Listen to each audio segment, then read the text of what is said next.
Welcome to Noble Path, where we delve into the mysteries of the mind. Why do troubling thoughts invade our consciousness?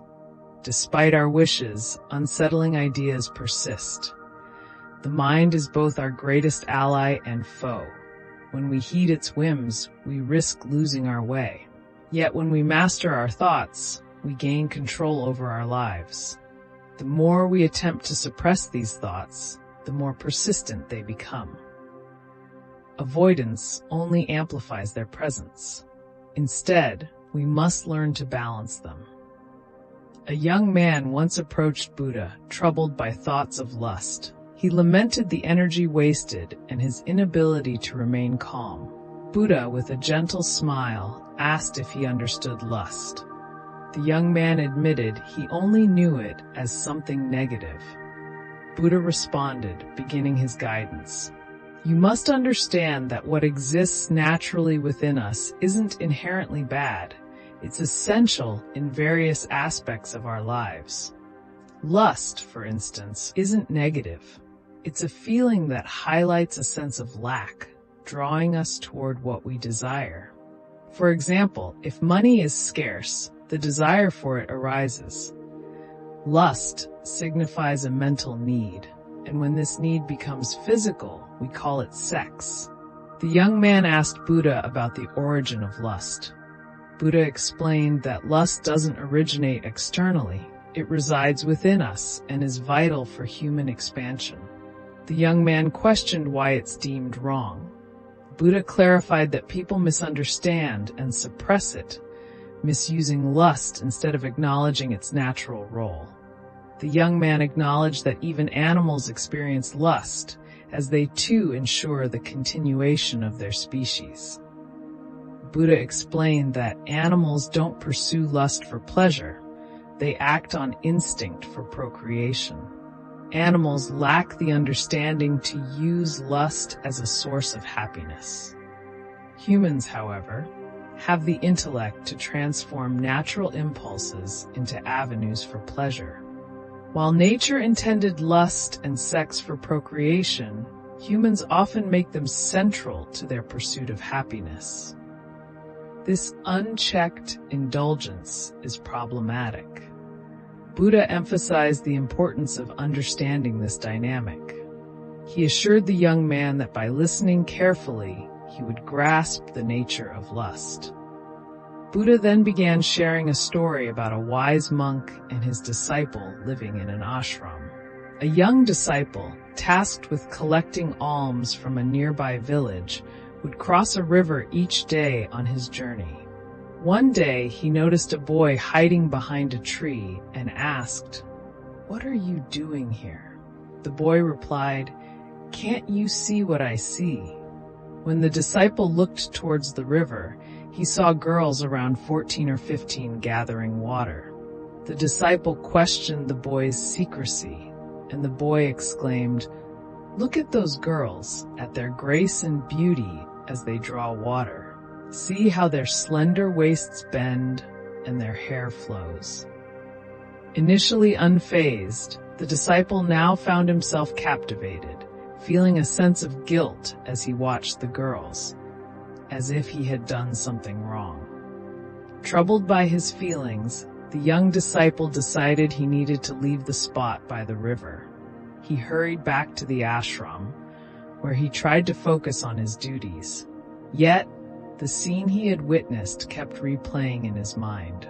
He found it difficult to concentrate on his work, distracted by the memory of the girls by the river. Each morning, he would leave the hermitage early, drawn to the tree where he'd secretly watch the girls with the boy. This became his daily routine, consuming his thoughts and affecting his ability to fulfill his responsibilities. His restlessness grew. He couldn't eat or sleep properly. Noticing the change, the wise monk decided to accompany him for alms. The disciple, feeling guilty, insisted he could beg alone, but the wise monk noticed his unease. "Why are you upset?" the monk asked. "I can manage," the disciple replied.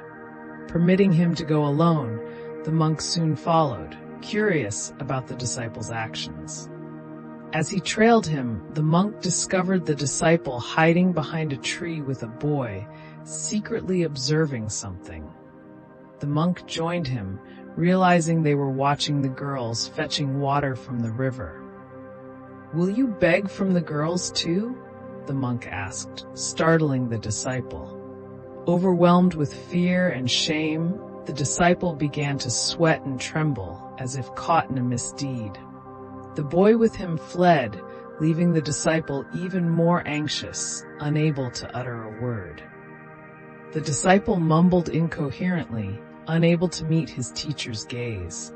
The teacher observed him and remarked, "My disciple is fearless, unafraid of anything. But what is this fear I now see? Where do you stand?" The disciple, trembling, confessed, "Forgive me, wise monk. I've been misled by that boy, but I vow it won't happen again. Please forgive me, Gurudev." The wise monk reassured him, "It's all right, but remember, we are influenced by those we associate with. Keep good company to cultivate good thoughts." They returned to the ashram, resuming their duties, but the disciple's anger grew. He became irritable with others, restless, and neglected his meals. One night, the monk reminded him of his promise to control his mind. How often had he broken it?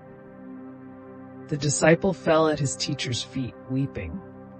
"Gurudev, I have broken my promise repeatedly," he confessed. "I mean to keep it, but it's beyond my control. I try hard to banish bad thoughts, yet I fail." The wise monk gently encouraged him. "Come with me." They walked to the ashram's garden.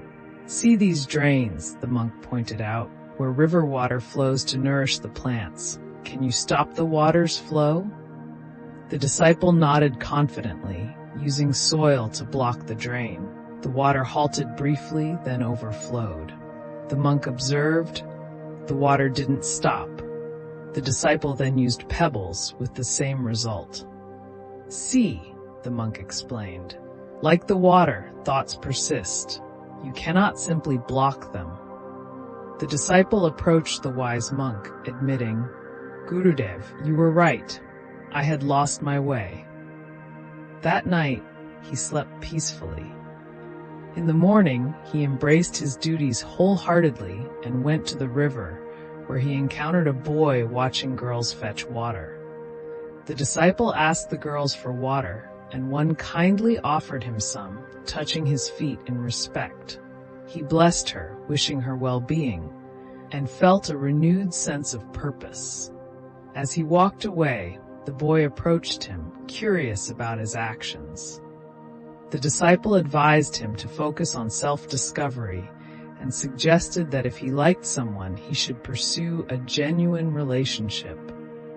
The boy began meeting the disciple regularly, inspired to change his ways. The young man began striving to find his purpose, illustrating how changing one's company can transform thoughts. Buddha asked if he had found the answers he sought, and the young man expressed his gratitude. Buddha advised him not to feel guilty when negative thoughts arise, explaining that such thoughts are ingrained over thousands of years and won't vanish through mere willpower. However, he emphasized that the young man possesses the energy to maintain balance and is free to explore his potential. This story highlights the crucial role of our thoughts in shaping our future. Embracing positive thinking is vital for moving forward. As we conclude this journey, we invite you to join our Inspire Zen community. Thank you for your support, and please subscribe for more inspiring content.